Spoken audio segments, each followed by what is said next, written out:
सालगिरह की सुबह उसके अम्मी और अब्बू मिलके उसके लिए एक खूबसूरत लिबास लेकर आए। शाम को घर सजा था और बस अब केक आने की देरी थी।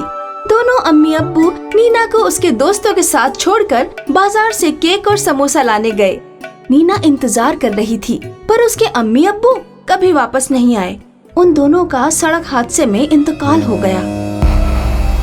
तुम्हारे भाई बहन तो गुजर गए और इस बला को हमारे हवाले कर गए। इतनी महंगाई है, इसका खर्चा कौन उठाएगा? नीना को मजबूरन अपनी चाची के घर में आसरा लेना पड़ा। उसके चाची ने उसका कॉलेज बंद करवा दिया और उसे घर में काम करने बैठा दिया। देख नीना, तू मेरे घर का सारा काम करेगी, उसके बदले में खाना और सोने के लिए बावर्ची खाना मिल जाएगा। इससे ज्यादा मैं कुछ नहीं दे सकती। जी चाची जान, मैं काम कर लूंगी चाची जान। नीना की चाची और उसकी बेटी स्वाति ने मिलकर नीना का जीना हराम कर दिया था। ठीक 1 साल बाद नीना की सालगिरह आती है और वो अपनी सालगिरह के लिबास को पकड़कर रोते हुए सो जाती है। दूसरी सुबह उसकी आँख खुलती है तो वो लिबास उसके हाथों में चुभ रही थी। उसने गौर से देखा तो वो लिबास हीरे की बन चुकी थी। चाची जान, मुझे एक चीज दिखानी है आपको।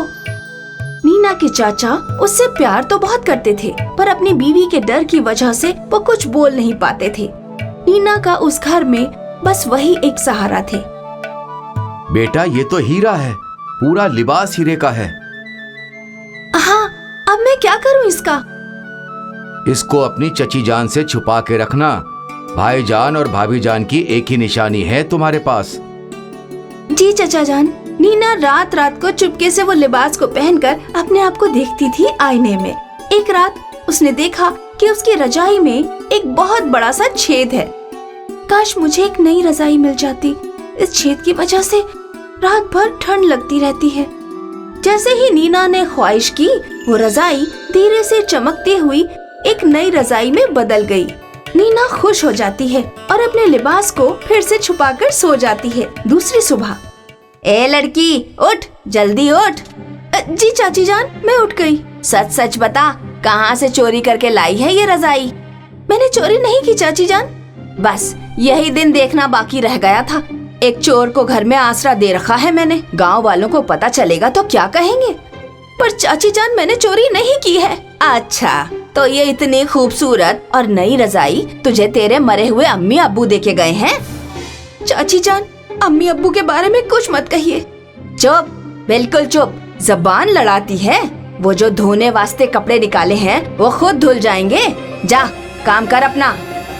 नीना को पूरे दिन काम करने के बाद उसकी चाची उसे रात को गेहूं पीसने को देती है और खुद आराम से सो जाती है। दिन भर काम करके कितना थक जाती हूँ, ऊपर से रात को चाची जान काम दे देती है। नीना उदास होकर गेहूं पीस रही थी कि उसे हीरे के लिबास की खनखनाहट सुनाई दी और उसे याद आया कि उसके पास वो जादुई हीरे का लिबास है।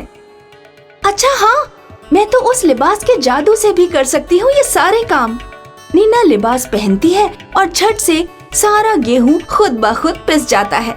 नीना उठ, तुझे बोला था ना सारा गेहूं पीस देना। यहाँ खर्राटे मार के सो रही है कामचोर। पर चाची जान, गेहूं तो पीस लिया सारा। क्या? हाँ, वो देखिए। चाची सारे पिसे हुए गेहूं को देखकर हैरान हो जाती है। धीरे धीरे नीना की जिंदगी अब काफी आसान हो जाती है। जब भी चाची उसको कुछ काम देती तो नीना चुपके से अपने हीरे की लिबास पहनती और झट से काम कर लेती। एक दिन चाची और उसकी बेटी मिलकर बातें कर रही थी। अम्मी, कुछ तो गड़बड़ है। वो लड़की सारा का सारा काम वक्त पर कैसे खत्म कर लेती है? हाँ, मैं भी देख रही हूँ कि कुछ दिनों से वो बेहद खुश रहती है। चाहे जितना भी काम दे दो उसे, मुस्कुराकर राजी हो जाती है। जितना काम हम उसको देते हैं उतना तो कोई रोबोट भी ना कर पाए आसानी से। ये कैसे कर लेती है? इस पर नजर रखनी होगी बेटी। माँ बेटी मिलकर नीना पर नजर रखने के मंसूबे बनाते हैं। चाची नीना को ढेर सारा काम देकर आधी रात तक उसके बगल में बैठी रहती है। जैसे ही चाची की आंख लगती है, नीना अपने हीरे का लिबास निकालकर सारा काम खत्म कर लेती है। पर अचानक वहाँ स्वाति आ जाती है। अम्मी, उठो अम्मी, देखो इसके पास ये करामाती लिबास है। हाँ, वही तो मैं सोचूं कि इतना सारा काम कैसे कर लेती है तू। ला दे मुझे। नहीं, ये मेरे अम्मी अब्बू की आखिरी निशानी है। माँ, ये तो हीरे लगे हुए हैं इसमें। दुष्ट, एहसान फरामोश, मैं 1 साल से तेरी परवरिश कर रही हूँ, तेरे सारे खर्चे खुद के पैसों से कर रही हूँ और सारे हीरे खुद के लिए ही रख रही है तू। अब तो ये लिबास मैं हासिल करके ही रहूंगी।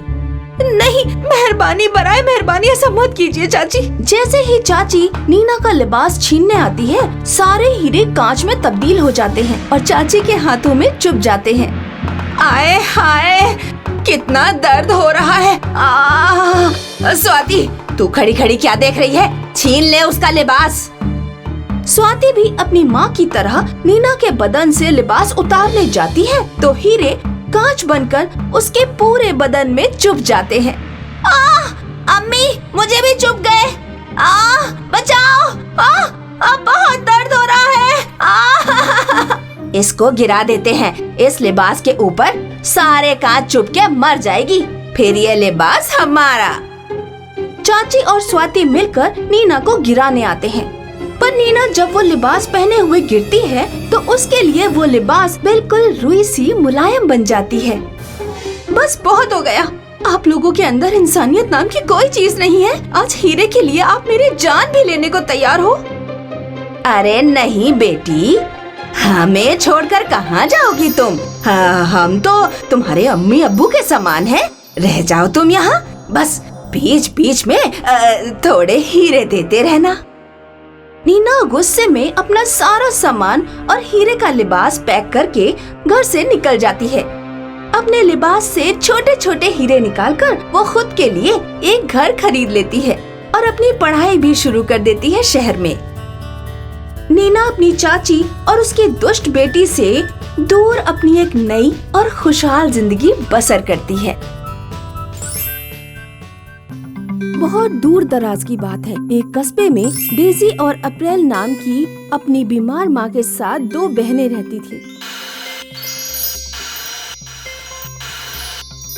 अप्रैल, मैं दूध दूह रही हूँ, तू जरा माँ को दवा दे दे और थर्मामीटर से उनका बुखार भी चेक कर ले। अप्रैल डेजी से छोटी थी। अप्रैल को ये कतई बर्दाश्त नहीं था कि उसकी बड़ी बहन उसे हुक्म दे। डेजी मुझसे बड़ी है, इसलिए ज्यादा अम्मा बनती है, हर काम के लिए मुझे हुक्म देती है और खुद दूध दूहने के बहाने आंगन में बैठकर लड़कों को देखा करती है। अब ये इतनी सारी दवाइयाँ हैं, मालूम नहीं कौन सी दवाई देनी है। क्या मुझे डेजी से पूछना चाहिए? नहीं, उस बेकार इंसान से पूछने का कोई मतलब नहीं। ये गुलाबी वाली गोली खिला देती हूँ, ये माँ ने बहुत दिनों से नहीं खाई है। अप्रैल अपनी माँ को अनजाने में गलत दवा खिला देती है। गलत दवा खाने की वजह से माँ की तबीयत और नासाज हो जाती है।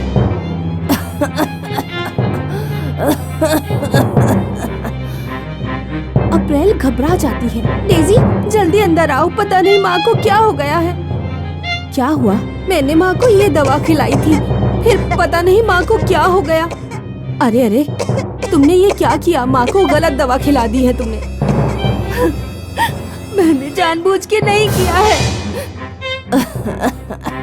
रो मत मेरी बच्चियों, शायद मेरी किस्मत में आज का दिन ही आखिरी दिन है। वैसे भी मैं अपनी इस बीमारी से निजात पाना चाहती हूँ। मरने से पहले मैं तुम लोगों को कुछ देना चाहती हूँ। माँ डेजी और अप्रैल को एक संदूक निकाल कर देती है और मर जाती है।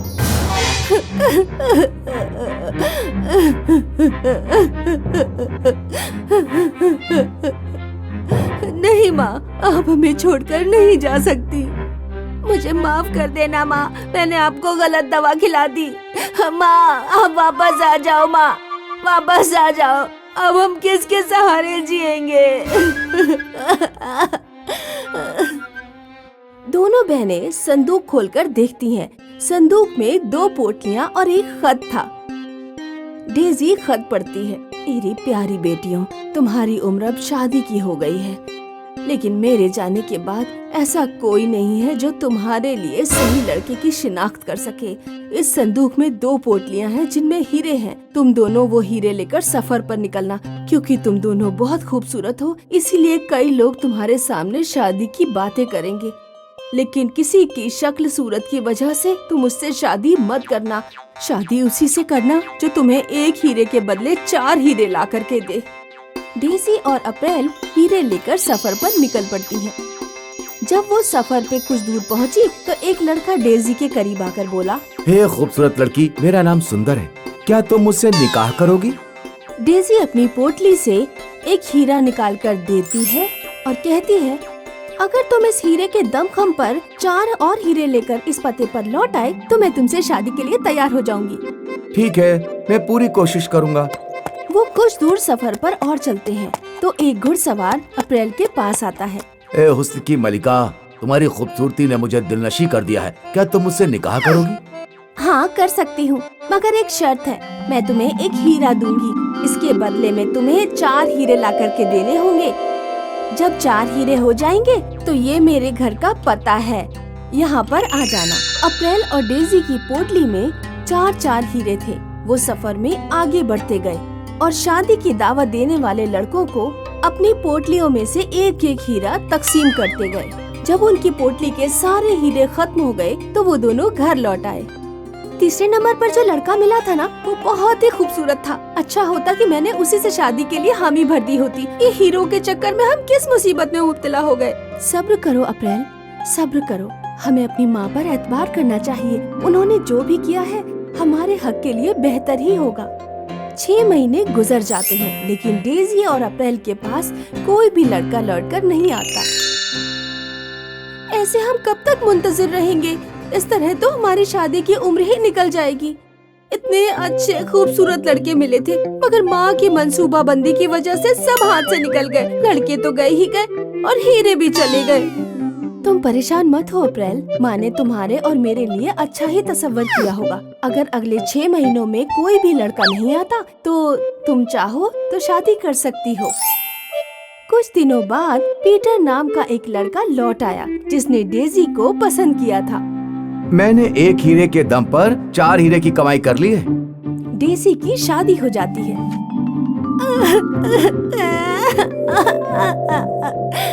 तुम्हारी तो शादी हो गई और मैं ऐसे ही रह गई। लगता है मुझे कोई लेने नहीं आएगा। आएगा अप्रैल, थोड़ा सा सब्र करो। माँ, तुम आसमान से देख रही हो ना, क्या खुदा इतना ही सख्त दिल है? मैंने जिन लड़कों को हीरे दिए थे उनमें से कोई भी लौट कर नहीं आया।